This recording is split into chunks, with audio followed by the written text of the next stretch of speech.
Matrimonial disputes में स्त्री धन का बहुत बड़ा इशू होता है और बहुत ही पेचीदा इशू होता है। वाइफ के पास कोई प्रूफ नहीं रहता कि स्त्री धन के सारे आर्टिकल्स आपके पास हैं और आप जो है सिंपली ये कह देते कि सारा का सारा स्त्री धन लेके चली गई।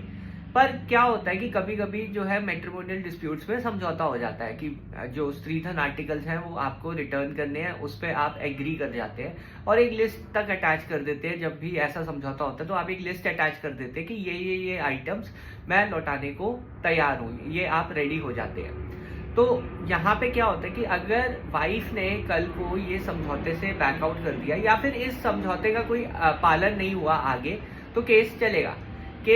तो इस समझौते के तहत अगर आपने ये बोला है कि ये आर्टिकल्स मेरे पास हैं, तो ये कोर्ट में एडमिसिबल होंगे और यही माना जाएगा कि स्त्री धन आर्टिकल्स आप ही के पास है और आपने जो है लौटाए नहीं है। इससे आपको जेल भी हो सकती है।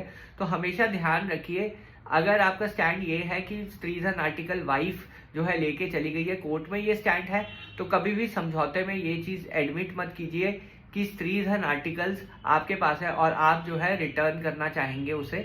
नहीं तो आपको जो है कन्विक्शन तक हो सकता है, क्योंकि आपने जो है कोर्ट में तो ये स्टैंड लिया था कि स्त्री धन आर्टिकल्स आपके पास नहीं है और यहाँ पे समझौते में आप ये कह रहे हैं कि ये आर्टिकल्स मेरे पास है, ये मैं रिटर्न करने को तैयार हूँ। तो इस चीज से जो है ना, ये एक ट्रैप होता है, इस चीज से बचिए। ये बहुत बड़ा ट्रैप है, बहुत हस्बैंड जो है इसमें फंस जाते हैं। तो एंड में क्या होता है, अगर ऐसे ट्रैप में अगर आप फंस रहे हैं तो आपको स्त्री धन आर्टिकल्स तो लौटाने ही पड़ेंगे, चाहे समझौता हो या ना हो आपका।